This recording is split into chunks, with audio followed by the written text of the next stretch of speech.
درود بیننده های عزیز، مخلصان فوتبال، این برنامه فوتبال تاجیک است و من سهراب فرخشاه هستم که با جمع همکارانم این برنامه را منظور شما میگردانیم.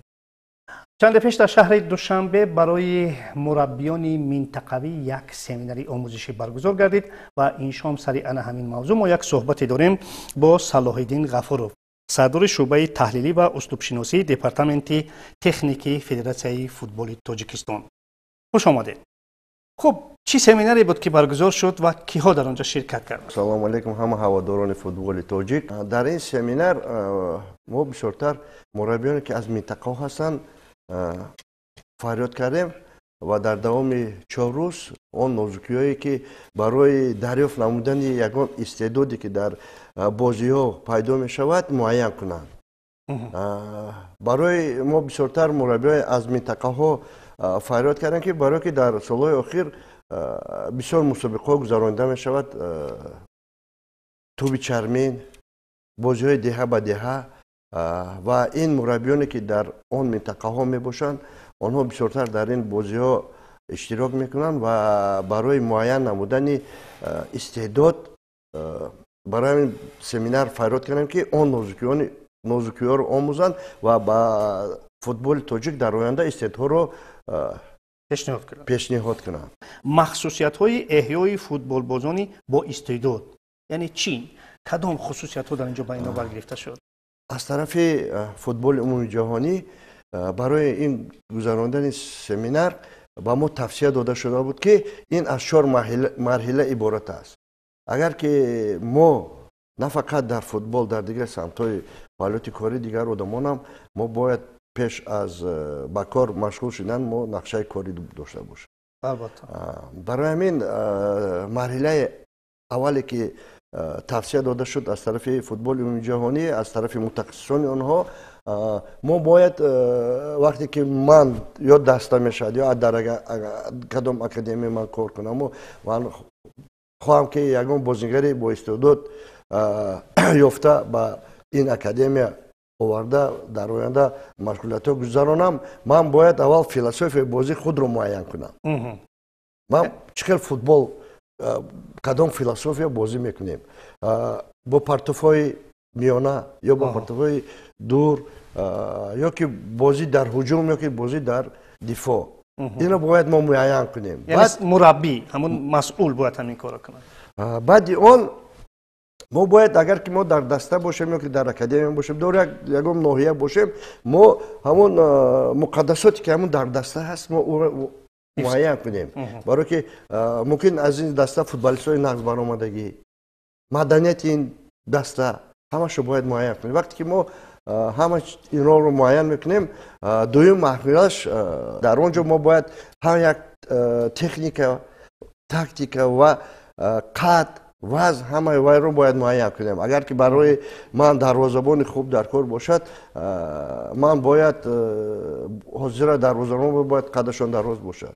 حاضر در فوتبال حاضر هر یک دروازه‌بان باید با پای نقص بازی کند. ما اینها رو باید معین کنیم. بعد این ما میگذاریم به مرحله سیوم. با مرحله سیوم وقتی که ما میگذاریم ما باید همین بازیگرها رو از کجا دریافت نماییم. این بازیگرها رو ما باید همه مسابقه را تماشا کنیم، در کجا کودکان بازی میکنن در اونجا بینیم و این استعدادا رو ما از اونجا باید دریافت نماییم و با اکادمی یا که با فوتبال کلان یا که یگان مکتب‌های ورزشی آورده برای آینده فوتبال تاجیک آنها رو در اونجا در مشغولیت‌های نقض گذرانده انکشاف یابند. بسیار خوب. خب همین دو موضوعی که بودن اصلا همین موضوع ها بودن. در اینجا فقط و فقط سمینار برگزار شد یا که مثلا در تجربه هم چیزی رو برگزار کردید؟ منظور من در ورزشگاه ها و در دیگر جاها. در وقت‌های اخیر در همه سمینارهایی که ما اشتراک میکنیم و اون چیزهایی که ما میگذرانیم وقتی پیش همچون لکتر برآمد میکردیم حاضر ما بسیارتر سوال و جواب و بسیارتر سپارش ها میتیم با همون مربیان که مربیان خودشون کار کنند فهمیش خودشون رو با ما نشون دهند و ما بعد تحلیل خود باید در آینده با کدام سمینارها رو تشکیل کنیم که با دانش و ملکه همون مربیان رو ما انکشاف یابیم. خب از نگاه شما همچون متخصص، خب من همین آنهایی که از این مشغولیت گذشتن، خب چه دانشی رو کسب کردند؟ خب تا کجا آنها آماده شدند همکنون آن موضوع ها، آن مسئولیت هایی که به دوش آنها گذاشته شد از عهده آن برآیند؟ در این سمینارها آن بسیار چیزایی که نازکیه که در فوتبال هست، نازکیه که در معین نمودن استعدادی هر یک بازیگر هست آنها آموختند. این لیکن کار یک روزه دو روزه نیست. این ما باید نقشه دراز مدت باشه. اگر که ما در مکتب‌های ورزشی اگر بینیم در 7 سالگی اگر آنها با فوتبال آیند، آنها در 16 سالگیشون در همون مکتب‌های ورزشی مشق میکنند. برای همین اگر که این یک موضوع نو میباشد برای مربیان ما و من فکر میکنم که اگر که همین نازکی‌هایی که ما در این درس آموختیم آنها در آینده در فعالیت کاری خود استفاده برند، در آینده ما میتوانیم گفتن که آنها میتوانند که استعدادهای نو، چهره‌های نو فوتبال در تاجیکستان پیدا شود. برای که چقدر می گفتیم مربی‌ها که از منطقه ها هستند، در منطقه ها بسیار بازی ها میگذارد و در مجموع گیره ما همه آنها رو دیده نمیتوانیم. وقتی که این مربی‌هایی که در منطقه هست آنها رو این چهره‌های نو رو پیدا کرده میتوانند، این برای پیشروی فوتبال ما، برای بازیگران که برای دسته‌های منتخب پیدا میشوند، این یک پیشرفت میباشد. بسیار خوب. شما در تمام صحبت قبلتر گفتید که البته فوتبال حاضر از فوتبال فرضاً 20 سال پیش خیلی فرق میکند. خیلی جزئیاتی هستند که در فوتبال نو، در فوتبال معاصر پیدا شدند. خب آیا همین خصوصیت ها هم با آنها فهمانیده شد و آنها البته با واسطه همین سمینارها از روی همین دستوراتی که گرفتن البته فوتبال بازان آینده و استعدادهای آینده را کشف میکنند، درست؟ درست است. ما در این سمینار همه چیز رو فهمیدیم که 20 سال گفتی شما 20 سال چقدر فوتبال بود، حاضر چقدر فوتبال است. برای اون که فوتبال هم یک چقدر گویم یک علم شده است. بله علم است.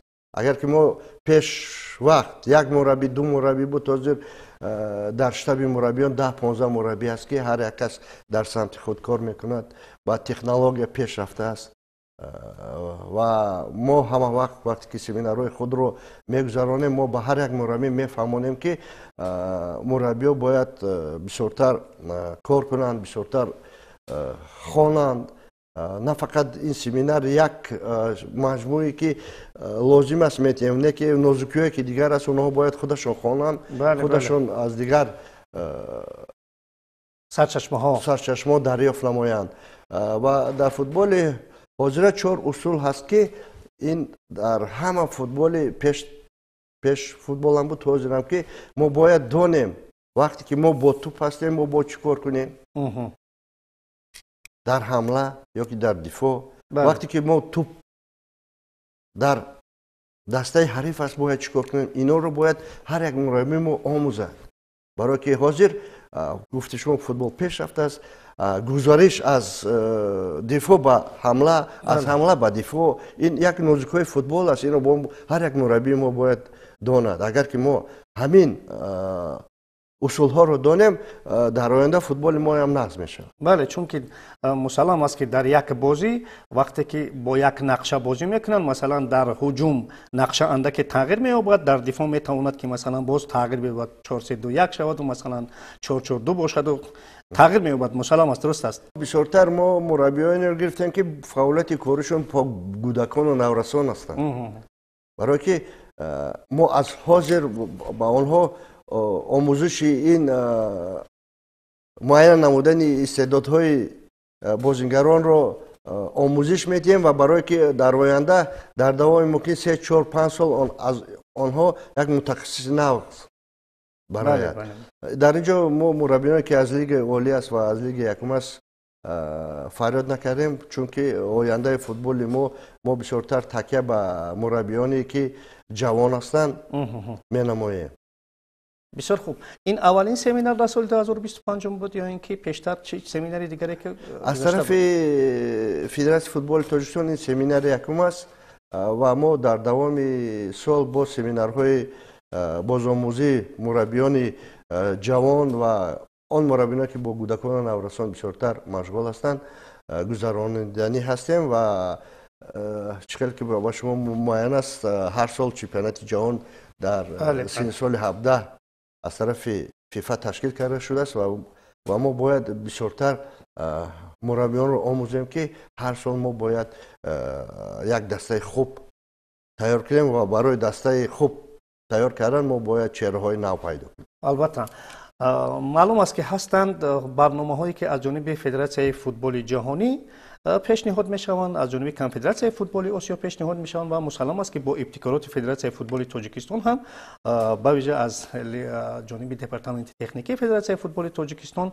برنامه‌های مشخص مختلف پیشنهاد میشوند. البته برای رشد فوتبال خوب کدام برنامه‌ها از جانب فدراسیون فوتبال جهانی، کنفدراسیون فوتبال آسیا هستند و کدامش صرف ابتکارات فدراسیون فوتبال تاجیکستان است؟ یک برنامه از طرفی که فوتبال جهانی است که شما میدونید ما اکادمی فوتبال داریم و در اکادمی فوتبال مربی از اسپانیا آمده. بله کلاودیو کار کرده ایستاده است و این برنامه فیفا می باشد که از طرف فیفا تشکیل کرده شده است و آنها آمده اما بازیگرایی که با استعداد هستند در اینجا انکشاف و رونق میده. خب برخی از متخصصان با آن اندیشه هستند که برای آنه که فوتبال نورسان و فوتبال کودکان البته رشد کند اکادمی ها باید در نزد کلوب های بزرگ ما احیا باشند. متاسفانه ما اکادمی های زیاد نداریم و خوشبختانه در آخرینی که پرزیدنت فدراسیون فوتبال تاجیکستان محترم رستم اماملی با اهل جماعتچگی فوتبال تاجیک برگزار کردن در آنجا سفارش دادن، دستور دادن که در ولایت های ما اکادمی های فوتبالی تأسیس یابند. خب از نگاه شما تا کدام اندازه همین نبودن اکادمی ها با کاری مثلا پیشرفت فوتبال ما میان نورسان خلل وارد میکنند؟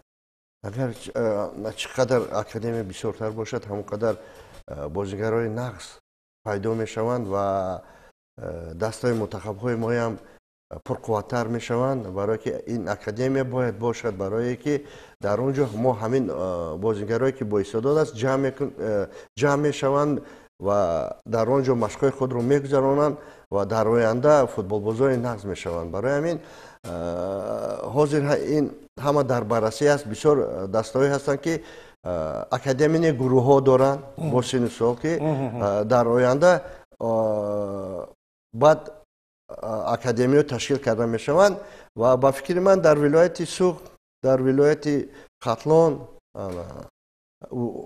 در این موضوع کار برده ایستاده‌اند و در روزهای نزدیک ممکن اکادمی در آنجا پیدا شود. بسیار خوب می شود چون که البته بودن اکادمی ها این البته پیشرفت فوتبال است. خوب گروه های فوتبالی و مکتب های فوتبالی هم البته خوب هستند اما اکادمی یک ساختاری هست که فوتبال باز رو تربیت میکنند. درست است؟ در همه رکن و پهلو هم در اونجا بازیگرای با استعداد بله پیدا میشوند. وقتی که ما کورس‌های خود، سمینارهای خود رو میگذرانیم و مربی ما در اونجا تیار مینماییم. وقتی که مربی تیار شد باید بازیگران رو تربیت دهد. وقتی که بازیگران باشند ما باید اکادمی رو تشکیل کنیم. در تجربه ما و شما خوب میدونیم که متاسفانه در ایام نورسی فوتبال بازان ما خیلی خوب بازی میکنند.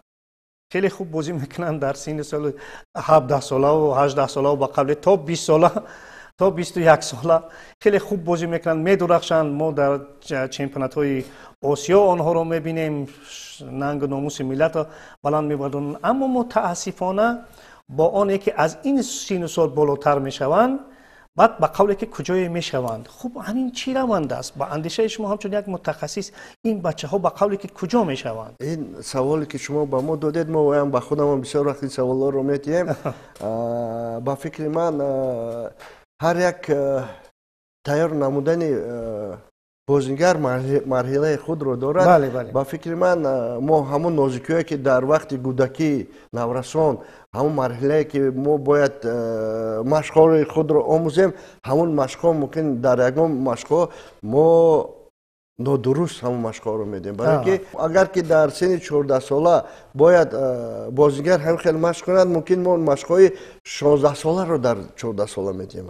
инам метавонад як монеа шавад барои афзоиши ояндаи футболист. хуб чӣ бояд кард пас?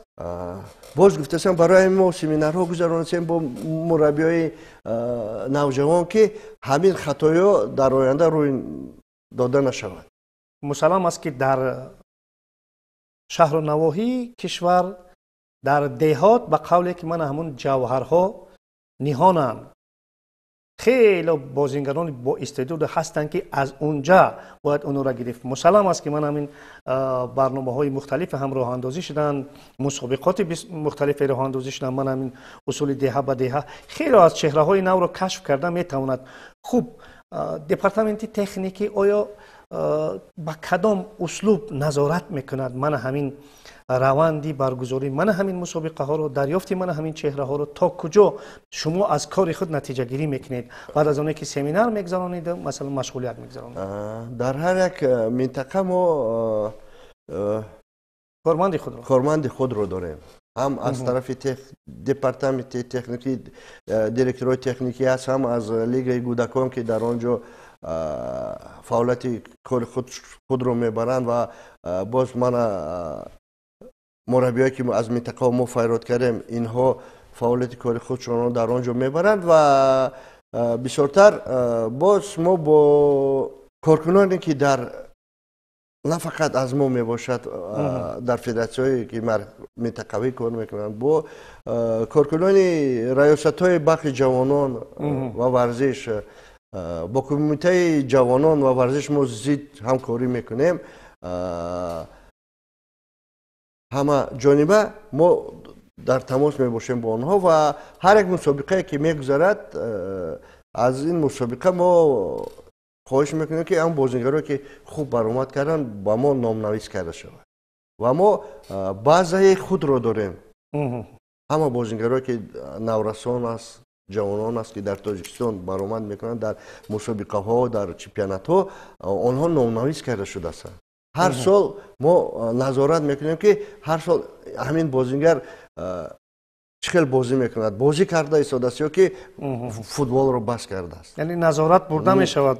назорат бурда мешавад ба фаъолияти ӯ. хуб дар як масалан дар як мавсим ба қавле чанд нафар рӯйхат карда мешавад, ё ин ки ин чизи тӯлонӣ аст ки масалан муддатҳои тӯлонӣ ин бозингарон дар ин рӯйхат мемонанд, дуруст? инҳо чӣ хел шумо гуфтед ин тӯлонӣ мебошад. мо муайян карда наметавонем. бисёр бозингароне ҳастанд ки имрӯз нисбат ба синни соли худаш хуб баромад мекунад, не ки баъди як сол ҳам баромадаш суст мешавад. бозингаре аст ки суст баромад карда мешавад дар мусобиқа, лекин баъди 2-3 сол аз он бозингари нағз мешавад.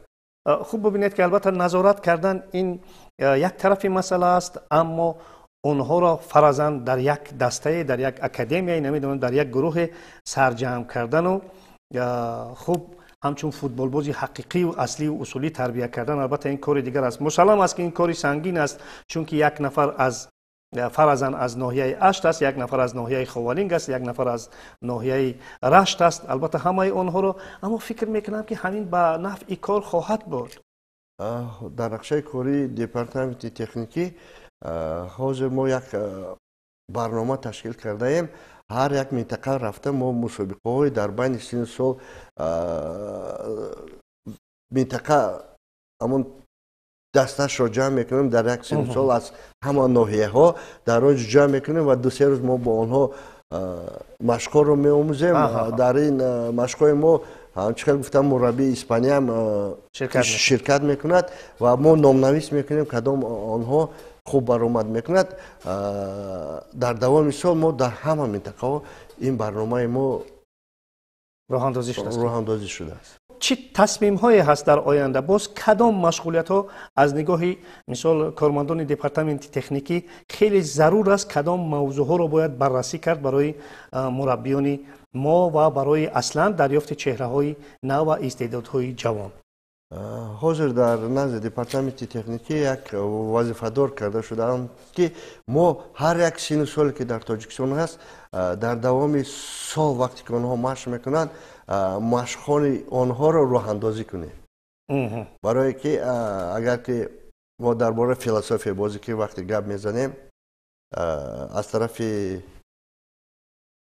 فوتبال عمومی جهانی یک تحلیل کرده شده است که همون توپ دسته‌هایی که مملکت‌هایی که از یکم تا پنجم هستند نه همه آنها فلسفه بازی خود رو دارند.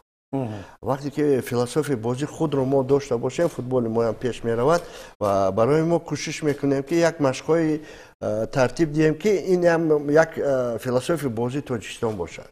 برای که وقتی که ما اگر ببینید دسته منتخب ما فلسفه خود رو دارد، دسته منتخب 17 ساله فلسفه خود رو دارد و اگر که زینه به زینه ما رویم آنها باید از 17 وقتی که دسته منتخب می آیند آنها همه باید یک فلسفه را دانند. وقتی که این در این فلسفه بازی این دیگر است، سیستم دیگر است، تاکتیکش دیگر است و وقتی میاد با دسته منتخب در آنجا تاکتیک دیگر است.